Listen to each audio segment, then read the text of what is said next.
అమ్మ నమస్కారం. నమస్తే అమ్మ, శ్రీమాత్రే నమః. అమ్మ మాకు లాస్ట్ వీడియోలో చెప్పారు అసలు వివాహం అవ్వడం లేదు అంటే ఎందుకు అంటే ఈ నక్షత్రం వాళ్ళకైతే అసలు వివాహం అవ్వదమ్మా. సో అలాగే వాళ్ళకి వివాహ గడియలు వచ్చినా కానీ అదే సమయానికి వివాహం చేసుకోవాలి అని చెప్పేసి అని పలానా నక్షత్రాలు ఉంటాయి అని చెప్పేసి అని చెప్పారు. అలాగే ఏంటంటే అమ్మ మన ప్రస్తుత కాలంలో మనం చూసుకున్నట్లయితే ఒకానొక కాలంలో ఏంటంటే తల్లిదండ్రులు చెప్పిన మాట పిల్లలు వినేవాళ్ళు. కానీ ఈ కాలంలో మనం చూసుకున్నట్లయితే తల్లిదండ్రులు ఏదైనా ఒక సలహా ఇచ్చినా కానీ అరే అలా చేయకురా, ఇలా చెయ్యి, ఆ పని అది కరెక్ట్ కాదు, ఇది చెడు అనేసి అంటే పిల్లలు అంటున్నారు మీకేం తెలియదు, మీరు సైలెంట్గా ఉండండి, మాకు అన్ని తెలుసు, మేము బయట సొసైటీని మేము చూస్తున్నాము, బయట సొసైటీ ఎలా ఉంది ఏంటో మాకు తెలుసు అని చెప్పేసి అని సరిగ్గా తల్లిదండ్రుల మాట పట్టించుకోవట్లేదు, సరిగ్గా తల్లిదండ్రులనే పట్టించుకోవట్లేదు. ఇంకొంతమంది పిల్లలు ఏంటంటే తల్లిదండ్రులు ఏం చెప్పినా చేస్తున్నారు. ఓకే తల్లిదండ్రులు నాకు ఈ మాట చెప్పారు అంటే అది ఖచ్చితంగా నా మంచికి అయి ఉంటుంది అని చెప్పేసి అని. సో కొంతమంది పిల్లలు ఈ విధంగా ఉన్నారు. అంటే ఇలా ఉండడానికి కూడా ఏమైనా నక్షత్రాలు కారణం అంటారా అమ్మ? ఖచ్చితంగా అమ్మ, నక్షత్రాలు ఖచ్చితంగా అందరి తల్లిదండ్రుల విషయంలో ప్రేమగా ఉంటారు అని చెప్పుకునే నక్షత్రాల కంటే బాధ్యతగా ఉండే నక్షత్రాలు చాలా మంది ఉన్నాయి, చాలా నక్షత్రాలు ఉన్నాయి. అయితే ఏంటంటే ఇవాళ రోజు మనం చేసిన తప్పు ఏంటంటే పిల్లలకి స్వేచ్ఛ ఎక్కువగా ఇవ్వడం. సో అదే పేరెంట్స్ గా చేసిన తప్పు. సో ఒకప్పుడు పెద్దవాళ్ళు చెప్పిన మాట పిల్లలు వినేవాళ్ళు, చక్కగా వినేవాళ్ళు. ఒక 50 ఏళ్ళ కింద అంతా వాళ్ళ పెద్దవాళ్ళు చెప్పిందే రాజ్యం నడిచేది. సో వాళ్ళు ఏం చెప్తే ఇంట్లో అందరూ అదే ఫాలో అయ్యేవాళ్ళు. తల్లిదండ్రులు ఈ మాట చెప్పారంటే రైట్ చెయ్యాలి. కానీ కాలాంతరం ఏమైందంటే ఎవరైతే విడివిడి కుటుంబాలు వచ్చేసాయో, నా కుటుంబం నాకే సొంతం అన్నట్టుగా ఎవరు భర్త ఎవరు పిల్లలు అనేసి భార్యలు ఇంటి ఆడవాళ్ళు అనుకున్నారు, అలాగే మగవాళ్ళు నా పిల్లలు నా భార్యని చూసుకోవాలని అనుకున్నారు. అక్కడి నుంచి అంత ఇబ్బందులు మొదలయ్యాయి. సో ఈ విధంగా చూసుకుంటుంటే చాలా మంది పిల్లలకి స్వేచ్ఛ ఇవ్వడమే తప్పైపోయింది. చదివించాం కదా బాగా చదివిద్దాం, బాగా చదివించాను కదా మంచి ఉద్యోగం వస్తే ఆ ఉద్యోగం చేయించడం, ఉద్యోగంలోకి వెళ్ళిన తర్వాత వాళ్ళు ఎప్పుడు ఏం చెప్తే అది వీళ్ళు వినడం చేయడం, దానివల్ల చాలా ఇబ్బంది ఉంది. సో అతనికి తగ్గ అమ్మాయిని ఇచ్చి పెళ్లి చేయాలి అనుకోవాలి అనుకుంటారు. ఇంకా తగ్గమ్మాయి ఇచ్చి పెళ్లి చేయాలనుకుంటారు కానీ ఆ అమ్మాయి మనతో కలిసి ఉంటుందా చూడట్లేదు. ఇప్పుడు అందరూ ఏం చేస్తున్నారు, మా అబ్బాయి మంచి ఉద్యోగం మంచి సంపాదన, సో దీని తగ్గట్టుగా అమ్మాయి కూడా అంత మంచి సంపాదన ఉండాలి, మంచి ఉద్యోగం ఉండాలి చూస్తున్నారు. ఈ అబ్బాయి ఇంత బిజీ ఉన్నప్పుడు అంత బిజీ ఉన్న అమ్మాయికి వివాహం ఇచ్చి పెళ్లి చేస్తే వీళ్ళిద్దరిని తల్లిదండ్రులు ఎలా చూస్తారు? వీళ్ళు అది కొన్ని విషయం ఆలోచించాలి కదా. సో మా అబ్బాయి బాగా చేసుకున్నారు కనుక ఇంట్లో ఉండే అమ్మాయిని చేసుకుంటే వివాహం చక్కగా ఇంట్లో ఉండి పిల్లల్ని భర్తని మమ్మల్ని బాగా చూసుకుంటుంది అని తల్లిదండ్రులు ఆలోచించారా? ఆలోచించట్లేదు ఇక్కడ. సో అలాగే వివాహం చేసుకునే అమ్మాయి తరఫున వాళ్ళు మా అమ్మాయి బాగా సంపాదిస్తుంది, పెద్ద జాబ్ ఉంది కదా, పెద్ద కంపెనీలో అబ్బాయికి ఇచ్చి పెళ్లి చేయాలనుకుంటున్నారు. సో ఈ అమ్మాయి బిజీ ఉన్నప్పుడు ఆ అబ్బాయికి అంత బిజీ ఉన్న అబ్బాయిని వివాహం చేసుకుంటే ఇద్దరు కలిపి వీళ్ళు చూస్తారని గ్యారంటీ ఏంటి? ఇక్కడ లేదు, అక్కడ ఇద్దరు బిజీ అయిపోయారు, ఇక్కడ పట్టించుకునే వాళ్ళు ఎవరు లేకుండా అయిపోతున్నారు. సో అందువల్ల ఏంటంటే సొసైటీలో అందరికీ ఏమైందంటే మేము చెప్పేది వినండి అంటే వాళ్ళు ఫేస్ చేస్తారు ప్రాబ్లమ్స్ని. ఇద్దరు ఉద్యోగస్తులు ఇంటికి వీళ్ళు ఊరి నుంచి వచ్చారనుకో, చూసుకోవాలంటే ఇద్దరు ఎవరు చూసుకుంటారు? ఆఫీస్ ఎవరు లీవ్ పెడతారు? తన ఆఫీస్లో తనకుంటాయి, ఈయన ఆఫీస్ ఈయనకుంటాయి. సో ఎవరికి ఉండాల్సింది వాళ్ళకి రెస్పాన్సిబిలిటీస్ వాళ్ళకు ఉంటాయి. ఎవరు వెళ్ళి కేర్ తీసుకుని చూసుకోగలుగుతారు? అప్పుడు ఏమైపోతుంది, కోడలు మంచిది కాదనో లేదా అల్లుడు మంచివారు కాదనో, ఇదే కదా వస్తున్నాయి. సో ఈ రీజన్స్ వల్ల పట్టించుకోవట్లేదు, అల్లుడు సరిగ్గా పట్టించుకోవట్లేదు. సో ఒక కుటుంబం కాస్తే ఇప్పుడు పెళ్లి అయ్యగానే ఒక ఇంట్లోనే ఉన్న ఇద్దరు పిల్లలు ఇద్దరు వేరే కాపురాలు పెట్టేస్తున్నారు. ఈ తల్లిదండ్రులు ఒక కాపురం, పిల్లలు ఇద్దరు వేరే కాపురాలు. కొడుకు కోడలు ఒక కాపురం, పెద్ద కొడుకు ఉంటే పెద్ద కొడుకు ఒక కాపురం, చిన్న కొడుకు కాపురం, కూతురు ఉంటే పక్కనే ఇంట్లో కూతురు కాపురం. సో వీళ్ళిద్దరు ఏమైపోయారు, వాళ్ళ పిల్లల్ని చూసుకున్న ఆయమ్మలాగా అయిపోయారు. వీళ్ళు వెళ్తూ వీళ్ళు దింపేసి వెళ్ళడం, వీళ్ళు చూసుకోవాలి అని చెప్పేసి అది కొంతకాలం నచ్చింది. ఇప్పుడు అది కూడా లేదు. డే కేర్ సెంటర్స్ వచ్చిన తర్వాత అసలు మీతో సంబంధమే లేదు అస్సలు. ఇప్పుడంతా ఎక్కడికన్నా ఎవరైనా వచ్చి చూసుకోవాల్సి వస్తుంది, మా అమ్మ నాన్న ఉన్నారు వెళ్ళి చూసుకోండి అంటే. తల్లిదండ్రులకి మనం సేవ చేసుకోవాల్సింది పోయి వేరే ఎవరో వచ్చి తల్లిదండ్రులకి సేవ చేసే పరిస్థితి వస్తుంది. అది ఇవన్నీ ఇప్పుడు కాలంలో నడుస్తున్నాయి. సో వీళ్ళకి నక్షత్రాలకి సంబంధం కాదు. ఇప్పుడు ఇలా ఉన్నాయంటే వాళ్ళ సిచ్యువేషన్స్, వాళ్ళకు ఉండే పరిస్థితులు. కానీ ఎటువంటి సిచ్యువేషన్స్కైనా కట్టుబడి ఖచ్చితంగా చేసేవాళ్ళు కొంతమంది ఉన్నారు. అంటే ఎంత బిజీ ఉన్నా, ఎలా లైఫ్ ఎలా వెళ్తున్నా, ఎలా జరుగుతున్నా జరగకపోయినా మా బాధ్యత మా పేరెంట్స్ అనుకునే నక్షత్రాలు కొన్ని ఉన్నాయి. అవును, అంటే మీరు చెప్పారు ఇందాక ఇలా ఉండడం వల్ల నక్షత్రాలు కాదు అని చెప్పేసి. కానీ కొన్ని నక్షత్రాలను కలిపి పెళ్లి చేయడం వల్ల, అంటే కొన్ని నక్షత్రాలు ఉన్నాయి, అబ్బాయిది అమ్మాయిది నక్షత్రం ఉంది, వీళ్ళిద్దరికి వివాహం చేస్తే కుటుంబంలో కొన్ని కలతలు వస్తాయి, కొన్ని కలతలు రావు అనేసి అని అంటారు కదమ్మా. మీరు చెప్పినట్టు ఇప్పుడు తల్లిదండ్రులకు దూరంగా ఉండడం కానీ, సో ఇట్లా ఉంటాయి కదమ్మా అవి. అంటే ఇక్కడ మనం అనుకునే నక్షత్రాలు ఏంటంటే, నేను చెప్పాల్సిన అనుకున్నవి ఏంటంటే తల్లిదండ్రులు బాధ్యతగా చూసుకునే నక్షత్రాలు. ఇక మళ్ళీ వివాహం సంబంధం లేదు మనకి. సో వీళ్ళకి అమ్మాయి అయినా అబ్బాయి అయినా తల్లిదండ్రులు బాగా చూసుకునే వాళ్ళు అయితే వీళ్ళు అమ్మాయి నక్షత్రం అనుకోండి, హస్బెండ్ ఒప్పించుకుంటుంది. ఏమండి మా వాళ్ళని చూసుకోవాలండి, మా అమ్మ నాన్నకి మేమే ఉన్నాం, మేము చూడకపోతే ఎవరు చూస్తారు అని కన్విన్స్ చేయగలుగుతుంది. చెప్పే విధానం ఉంటుంది, కన్విన్స్ కొని చేస్తుంది, చాలా చక్కగా చేస్తుంది. ఓకే, అలాగే అబ్బాయి ఉన్నానుకో, వైఫ్ కన్విన్స్ చేసుకుంటారు, నువ్వు ఏదైనా చేయి నేను ఒప్పుకుంటా, మా అమ్మ నాన్నని బాగా చూసుకోవాలి, ఎందుకంటే అమ్మ నాన్నకి లేకుండా నేను లేను, నాకు అమ్మ నాన్న ఇంపార్టెంట్ అని కన్విన్స్ చేయగలుగుతారు. సో ఇట్లా చెప్పే విధానం ఉంటుంది. కొన్ని నక్షత్రాలకి ఆ బాధ్యత ఉంది, చేయగలుగుతారు, కొంతమంది చేయలేరు. సో అది వాళ్ళ తప్పని అని అనలేము. అలాగే నక్షత్రాల్లో మా నక్షత్రాలు ఇవి ఉన్నాయి అయినా మేము చేయలేకపోతున్నాం అంటే అది రీజన్స్, లాట్ ఆఫ్ రీజన్స్. ఎందుకంటే జాతకంలో ఉండే యోగాలు, వాళ్ళకు ఉండే సిచ్యువేషన్స్, వాళ్ళకు ఉండే పరిస్థితులు బట్టి ఉంటుంది. అయితే మనం ఎందుకు చెప్పుకుంటున్నాం అంటే, పూర్వము ఇలా నక్షత్రాలు చెక్ చేసేవాళ్ళం.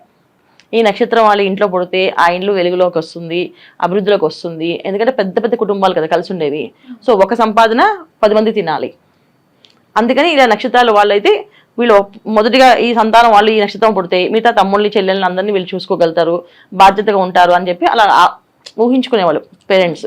సో ఈ నక్షత్రాలు బాగుంటాయి అనేసి. అంటే అప్పుడు ఏంటంటే ఇలా ముహూర్తాలు ఉండేవి కాదు. ఇప్పుడైతే మనం ముహూర్తం పెట్టి ఆపరేషన్ చేయించుకుంటున్నారు, పిల్లలు ఈ టైంలో పుట్టాలి, ఈ టైం కావాలి అని చెప్పి. ఈ టైంలో పుడితే చాలా మహాజాతకులు అవుతారు, ఈ టైంలో పుడితే వాళ్ళకి అదృష్టం కలిసి వస్తుంది అని చెప్పేసి అనుకుంటున్నారు. కానీ పూర్వం అలా లేదు, ఇంట్లో డెలివరీస్ అయ్యేవి. ఎప్పుడు వస్తుందో అప్పుడు భగవంతుడు ఎప్పుడు ఇస్తే అప్పుడు. ఒకవేళ ఈ నక్షత్రాల్లో కనుక సంతానం కలిగితే అది మహాయోగం అని, ఆ ఇంట్లో వాళ్ళకి సంతోషం కలిగించేదని, ఇంకా ఆ వంశానికి వాళ్ళు మంచి పేరు తెచ్చి పెడతారనేసి ఇలాంటి అన్ని అనుకుని ఉండేవి. అలాగుండే నక్షత్రాలు ఇవి. ఇప్పుడు మనం చెప్పుకునే నక్షత్రాలు అవే. సో అంటే అప్పుడు అంటే అలా కనిపించే కనుక ఇప్పుడు ఈ కాలంలో ఏంటి అంటే నక్షత్రం ఒక్కటే ఇలా ఉంటే సరిపోదు. ఒక నక్షత్రం అలా ఉంది అంతే బాధ్యతగా ఉన్నారంటే వాళ్ళకు ఉండే రీజన్స్ ఉంటాయి. సో తల్లిదండ్రులు ప్రతి ఒక్కరు ప్రేమించాలి ఖచ్చితంగా. ఎందుకంటే వాళ్ళకి జన్మనిచ్చారు కనుక వాళ్ళు ఎంత బిజీ ఉన్నా వాళ్ళకు బాధ్యత. మన పిల్లల్ని ఎలా అయితే ప్రేమించి వాళ్ళకి అభివృద్ధిలో రావాలని అనుకుంటున్నామో మనం రావడానికి కారణం తల్లిదండ్రులు కనుక వాళ్ళు చూసుకోవాలి. వాళ్ళని తోడడం కానీ, మీకు తెలియదు అనడం కానీ, మీ వల్ల కాదని కానీ ఇలాంటి పదాలు ఎప్పుడు వాడకూడదు. ఇలా వాడడం వల్ల అది రేపు రోజున ఏ విత్తనం నాటితే ఆ పళ్ళు వస్తాయి అన్నట్టుగా. సో మనం ఏం మాట్లాడుతామో రేపు మన పిల్లలు మనకు అవి మాట్లాడి ఖచ్చితంగా మీరు గమ్మున ఉండండి చెప్పేసి ఇంకొంచెం ఫాస్ట్గా మాట్లాడతారు. ఇప్పుడు మనం తల్లిదండ్రులు మర్యాద చెప్తే రేపు వాళ్ళ మర్యాద లేకుండా చెప్పచ్చు మన పిల్లలు. సో ఇలాంటి రీజన్స్ ఉన్నాయి కనుక కొంతమంది తెలుసుకోవడానికి కొన్ని నక్షత్రాలు ఇవి అయితే ఒకవేళ ఆ ఇంట్లో ఆ నక్షత్రం వాళ్ళైతే వాళ్ళకి జాగ్రత్తగా పెంచుతారు చిన్నప్పటి నుంచి. ఇప్పుడు ఆ నక్షత్రం వాళ్ళు ఆ ఇంట్లో పుట్టారనుకోండి, చిన్నప్పటి నుంచి వాళ్ళకి అన్ని నేర్పిస్తే వాళ్ళు ఇంకొంచెం బాధ్యతగా పెరుగుతారు. ఒకవేళ ఆ నక్షత్రం కాలేదనుకోండి, ఆ నక్షత్రం వాళ్ళ లక్షణాలు వీళ్ళకి ఉండేటట్టుగా ప్లాన్ చేసి వాళ్ళు పెంచాలి. సో అందుకని చెప్పుకుంటాం మనం ఈ నక్షత్రాల్లో. మొదటి నక్షత్రం ఏంటంటే పునర్వసు నక్షత్రం. ఓకే అమ్మ, మీరు చెప్పారు తల్లిదండ్రులను ప్రేమించే నక్షత్రాలు ఉంటాయి అని చెప్పేసి. సో ఈ నక్షత్రం వల్ల తల్లిదండ్రులను బాగా చూసుకుంటారు అని చెప్పారు. సో ఆ నక్షత్రాలు ఏంటి? తల్లిదండ్రులను మనం చాలా ప్రేమగా చూసుకునే నక్షత్రాలు ఏంటి? తప్పకుండా. సో మనం తల్లిదండ్రులు బాగా ప్రేమగా చూసుకునే నక్షత్రాలు ఇవి. తర్వాత బాధ్యతగా ఉన్న నక్షత్రాలు. కొన్ని నక్షత్రాలు ఏమో ప్రేమగా ఎక్స్ప్రెస్ చేస్తూ మాట్లాడుతూ, కొంతమంది బాధ్యతగా ఉంటారు. ఒక ప్రేమ ఉంటుంది, బాధ్యత ఉంటాయి. కొంతమంది ప్రేమే ఉంటుంది, బాధ్యత ఉండదు. కొంతమందికి బాధ్యత ఉంటుంది, ప్రేమ కంటే వాళ్ళు బాధ్యత చూపించడానికి ఇష్టపడతారు. సో ప్రేమగా మాట్లాడడం కంటే వాళ్ళు తల్లిదండ్రులు సేఫ్గా ఉంచుకున్నావా, జాగ్రత్తగా చూస్తున్నావా అనేదే ఉంటుంది. సో అలా అనమాట. సో దాంట్లో పునర్వసు నక్షత్రం. ఈ పునర్వసు నక్షత్రం వాళ్ళు తల్లిదండ్రులు అంటే చాలా గౌరవిస్తారు. తల్లిదండ్రుల మాట చాలా వరకు వింటారు. ఎక్కడైనా ఒకసారి వినరేమో కానీ మిగతా 99% వింటారు వీళ్ళు. ఎక్కడో ఒక 1% ఉంటారు. డెఫినెట్గా ఇలా ఖచ్చితంగా 100% రిజల్ట్ మనం ఎక్కడ ఒక 1% అయినా కానీ నెగిటివ్ గా ఉంటుంది. సో నెగిటివ్ గా వచ్చారు అంటే అది వాళ్ళ దురదృష్టం, అది ప్రారంభ కర్మలో తల్లిదండ్రులు చేసుకున్న ఒక కర్మ అనుకో, అంతే. సో కానీ పునర్వసు నక్షత్రం వాళ్ళు తల్లిదండ్రులు చెప్పిన మాట చక్కగా వింటారు. తల్లిదండ్రులకి బాధ్యతగా వీళ్ళు వాళ్ళ కష్టాన్ని వీళ్ళు బాధ్యతగా తీసుకుంటారు. తల్లిదండ్రుల యొక్క కష్టాన్ని వీళ్ళు బాధ్యతగా తీసుకుంటారు. చాలా మంది ఏంటంటే తల్లిదండ్రులు ఒక అప్పు చేసి పిల్లల్ని చదివించారు, అప్పులు ఉన్నాయి బాగా. సో ఈ అప్పులు ఎవరు తీరుస్తారు అంటే వీళ్ళు తీరుస్తారు. సో చేసింది మేము తీరుస్తాం, మేము ఉన్నాం కదా, అమ్మాయి అయినా అబ్బాయి అయినా మేము చూస్తాం, మేము తీరుస్తాం, మీరేం టెన్షన్ పడకండి అని చెప్పి అలాగా రెస్పాన్సిబిలిటీ తీసుకున్న నక్షత్రం పునర్వసు నక్షత్రం. తర్వాత అనురాధ నక్షత్రం. వీళ్ళు కొన కొంచెం కటువుగా ఉంటుంది కానీ అంటే వీళ్ళు బాధ్యతగా ఉంటారు, ప్రేమగా మాట్లాడరు కానీ పని మాత్రం చేసి పెడతారు. మా నాన్న కదా, మా అమ్మాయి కదా, చేస్తాం, మా అమ్మ మా నాన్నకి చెప్పారు ఈ పని చేయాలి ఖచ్చితంగా అని నమ్మకంతో వాళ్ళు ఉంటారు అనురాధ నక్షత్రం వాళ్ళు. తర్వాత రోహిణి నక్షత్రం. సో వాళ్ళకున్న తల్లి మీద ఎక్కువ ప్రేమ ఉంటుంది వాళ్ళకి తండ్రి కంటే. సో తల్లి పడే కష్టం మీద తల్లి ఏం చెప్తే అది వినడానికి, తల్లి చెప్పిన విషయాలన్నీ వాళ్ళు మైండ్లో పెట్టుకొని సరే మా అమ్మ చెప్పినట్టు చేయాలి అని. కొంతమంది తండ్రికి వాల్యూ ఇవ్వరు, తల్లికి బాగా వాల్యూ ఇస్తారు. కొంతమంది తండ్రికి బాగా వాల్యూ ఇస్తారు, తల్లికి బాగా వాల్యూ ఇవ్వరు. సో అంతే బాధ్యత, తల్లి విషయంలో బాధ్యత ఉంటుంది, తండ్రి విషయంలో ప్రేమ ఉంటుంది. అలాగే కొంతమందికి తల్లి విషయంలో ప్రేమ ఎక్కువ ఉంటుంది, తండ్రి విషయంలో బాధ్యతగా ఉంటారు. అలా అన్నమాట ఈ రోహిణి నక్షత్రం వాళ్ళు. తర్వాత కృత్తికా నక్షత్రం. సో వీళ్ళు కూడా ఏంటంటే కొంచెం పోట్లాడుతూ ప్రేమగా ఉంటుంది. వీళ్ళతో ఏంటంటే పోట్లాడుతుంటారు. ఏదైనా ప్రాబ్లం వచ్చింది అనుకోండి, వాళ్ళతోనే పోట్లాడతారు, మళ్ళీ వాళ్ళు వదిలేసి వెళ్ళరు. ఏదైనా ఉంటే వెళ్ళరు, మళ్ళీ వాళ్ళతో పోట్లాడి మళ్ళీ వాళ్ళతోనే ఉంటారు. కొట్టినా తిట్టినా మీతోనే ఉండాలి తప్పించి వెళ్ళను అనేసి. సో వీళ్ళ ప్రేమ అలా ఉంటుంది. పునర్వసు నక్షత్రం, అనురాధ నక్షత్రం వాళ్ళేమో కొంచెం డిసిప్లైన్ గా బాధ్యతగా మాట్లాడితే, వీళ్ళు కొంచెం పోట్లాడుతూ ప్రేమగా ఉంటారు. సో రోహిణి నక్షత్రం వాళ్ళు సైలెంట్ గానే ఉంటారు. ఏ విషయమైనా నచ్చితే చేస్తారు, నచ్చపోయినా ఏం అనకుండా, వాళ్ళ పేరెంట్స్ ఏం అనకుండా సరే మీరు ఓకే కదా సరే చూద్దాం అని చెప్పి, వీళ్ళు చేయకపోయినా వీళ్ళ మనసులో లేకపోయినా ఏం అనకుండా ఓకే వదిలేస్తారు. స్మూత్ గా వెళ్తారు వాళ్ళు, ఎంత హార్డ్ గా మాట్లాడరు. శతభిష నక్షత్రం వీళ్ళు తల్లిదండ్రులు ఏమైతే ఊహించుకుంటారో ఆ ఊహలు నిజం చేయడానికి ప్రయత్నం చేస్తుంటారు. తల్లిదండ్రుల యొక్క కళల్ని సాకారం చేసిన వాళ్ళే పిల్లలు అంటారు కదా, సో అది వీళ్ళే. ఖచ్చితంగా మా నాన్న చిన్నప్పటి నుంచి ఇలా అనుకున్నారు పాపం, ఆయన కోసం చదవాలని చెప్పి అలా చదివే వాళ్ళు ఉన్నారు, అలా ఉద్యోగం చేసే వాళ్ళు ఉన్నారు. వీళ్ళకి ఎంత పెద్ద పెద్ద పోస్టులు ఉన్నా సరే వాళ్ళ నాన్న కోసం వాళ్ళ అమ్మ కోసం వాళ్ళు, కొంతమంది తల్లిదండ్రులు కూడా ఇండియా వదిలేసి పిల్లలు పంపించడం ఇష్టం లేదు అనుకో, వీళ్ళకి అవకాశం వచ్చినా వెళ్ళరు, అమ్మ నాన్న కోసం ఉండిపోతారు.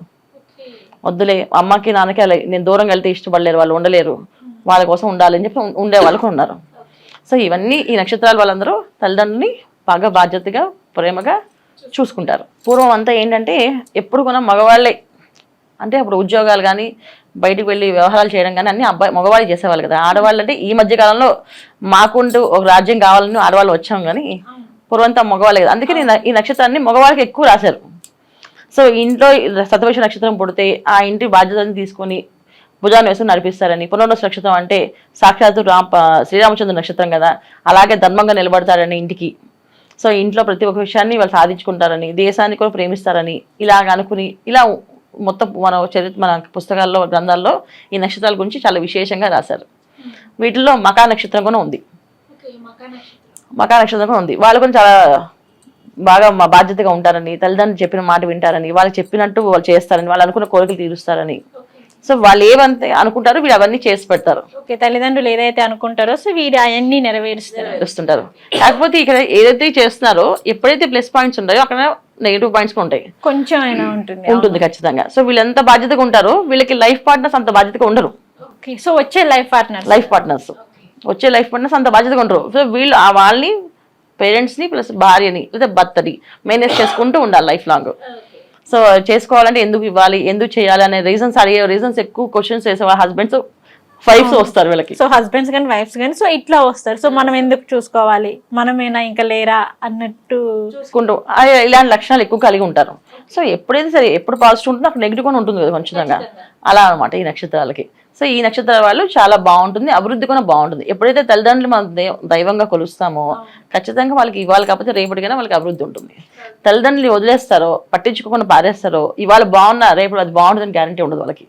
సో అందుకని బాధ్యతగా ఉండాలి ప్రతి ఒక్క నక్షత్రం. ఈ నక్షత్రం అనే వాళ్ళు కాదు, ప్రతి ఒక్కళ్ళు తల్లిదండ్రుల విషయంలో బాధ్యతగానే ఉండాలి.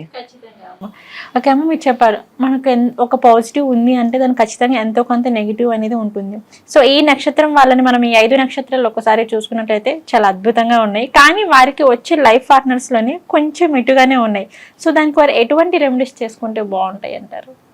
ఖచ్చితంగా ఇందులో రెమెడీస్ అంటే పెద్దగా వీళ్ళు చేసుకుంది ఏం లేదన్న, ఒకటే ఏంటంటే చేసుకున్నప్పుడు జాతకం ఖచ్చితంగా పరిశీలించాలి. ఎందుకంటే వీళ్ళకి చాలా రెస్పాన్సిబిలిటీస్ ఉన్నాయి కనుక ఏంటి వాళ్ళకి ఓన్లీ తల్లిదండ్రులు చూసుకోవడం ఒకటే కాదు, వీళ్ళకి దేశం మీద సమాజం మీద కొన్ని కోరికలు ఉంటాయి. సో ఇలా ఉండాలి, ఇలా బాగుండాలి, ఈ సిచ్యువేషన్స్ జరిగితే బాగుంటుంది, నేను ఇలా చేస్తే బాగుంటుంది, నా వంతు ధర్మం ఇలా చేయాలి అనే ఆలోచనలు ఎక్కువగా ఉంటాయి. సో ఈ ఆలోచన అన్నిటికీ కూడా అనుకూలమైన భార్య కానీ అనుకూలమైన భర్త కానీ రావాలంటే ఫస్ట్ ఆఫ్ ఆల్ వీళ్ళ జాతకాన్ని పరిశీలన ఖచ్చితంగా చేయించుకోవాలి. జనరల్గా వీళ్ళందరూ ఏం చేస్తారంటే తల్లిదండ్రులు చూపించి మీకు నచ్చితే అమ్మాయి చేసేసుకుందాం, దాని పెద్ద ఆలోచించకుండా సరే. అలాగే అమ్మాయిలు ఏం చేస్తారు, మీకు నచ్చితే చూడండి అని చేసేసుకుంటాం అని చెప్పేసి అంటారు. దాంతో తల్లిదండ్రులు ఏం చేస్తారు, ఫ్యామిలీ బాగుంది అని చెప్పి పెళ్లి చేస్తారు. పూర్వం మనకేంటి 7 తరాలు చూసేవాళ్ళు వివాహం చేసుకోవాలంటే, ఇటు 7 తరాలు అటు 7 తరాలు చూసేవాళ్ళు వివాహానికి. ఎందుకు అంటే ఆ ఇంట్లో ఎవరైనా ఆడవాళ్ళు గయ్యాల తత్వం ఉందా గట్టిగా మాట్లాడే తత్వం ఉందా, గట్టిగా మాట్లాడితే వాళ్ళకి ఇంట్లో మన పిల్లవాడిని కూడా రేపు రోజు ఆ అమ్మాయి అలా మాట్లాడుతుంది అండ్ లేదా ఎవరైనా తాగుబోతున్నారా, ఏదైనా క్షయ రోగాలు ఉన్నాయంటే పూర్వం అన్ని అవే ఉండే కదా, ఇప్పుడంటే అవన్నీ మామూలుగా అయిపోయాయి అనుకో. సో ఈ 2 జబ్బులు ఏమైనా ఉన్నాయి వీళ్ళకి, ఒకరు ఉంటే వంశపారపర్యంగా వెళుకొని వస్తుంది కదా అని ఇలా చెక్ చేసేవాళ్ళు, జాతకాలు చెక్ చేసేవాళ్ళు కాదు. ఇప్పుడు మనం అవన్నీ చెక్ చేసే అవకాశం లేదు కనుక జాతకానికి 1కి 10 సార్లు ఒకరికి కాబట్టి 10 మంది జ్యోతిష్యులకి చూపించాలి. ఈ వివాహం చేసుకుంటే ఈ అమ్మాయి అనుకూలంగా మాకు అన్ని విధాలుగా మారుతుందా. చాలా మంది ఏం చేస్తారు, వివాహం జరిగింది, కలిసింది, బాగుందా, పాయింట్లు కలిసాయి అనుకుంటారు. పాయింట్స్ కాదు, ఈ మనస్తత్వం, ఈ మనిషి మా అబ్బాయి మనస్తత్వం ఇది కనుక ఈ అమ్మాయి అనుకూలంగా ఉంటుందా, అలాగే మా అమ్మాయి మనస్తత్వం ఇలా కనుక ఈ అబ్బాయి అనుకూలంగా ఉంటాడా అని 10 మంది జ్యోతిష్యుల దగ్గరికి అడిగి సలహా తీసుకొని అప్పుడు వివాహం చేయాలి. అప్పుడు వీళ్ళ జీవితం బాగుంటుంది. ఓకే, వీళ్ళు వచ్చేసి ఏంటంటే ఫస్ట్ వివాహం చేసుకునే ముందు జాతకాలు చూసుకోవాలి, సో అప్పుడే బాగుంటుంది అని. అవును, ఎందుకంటే వీళ్ళకి ఒకసారి వివాహం అయిన తర్వాత మళ్ళీ వివాహం చేసుకోమంటే వీళ్ళు చేసుకోరు. ఓకే, ఈ రెండో యోగ్యత అవసరం లేదు. ఇప్పుడు వారు వచ్చిన ఆమెతోటి చాలా ఇబ్బంది పడ్డాం మనం, మళ్ళీ ఇంకో వివాహం అవసరం మీరు పెట్టుకోకండి, తీసేయండి, ఆలోచన తీసేయండి అని చెప్పి వీళ్ళ తల్లిదండ్రులు ప్రేమగా చూసుకుని సేవ చేసే వాళ్ళు ఉండిపోయారు. అలా వివాహాలు కాని వాళ్ళు కూడా ఉన్నారు ఇలాగా. సో అందుకని ఖచ్చితంగా 1-10 సార్లు పరిశీలించేసి వివాహం చేయాలి వీళ్ళకి. ఓకే అమ్మ, తల్లిదండ్రులను ప్రేమించే నక్షత్రాలు ఉన్నాయా అంటే ఉన్నాయి అనేసి అని చెప్పారు. సో అవి ఏవి అంటే పలానా నక్షత్రాలు అమ్మ అని చెప్పేసి చాలా చక్కగా చెప్పారమ్మా. ధన్యవాదాలమ్మా. నమస్తే అమ్మా. శ్రీమాత్రే నమః.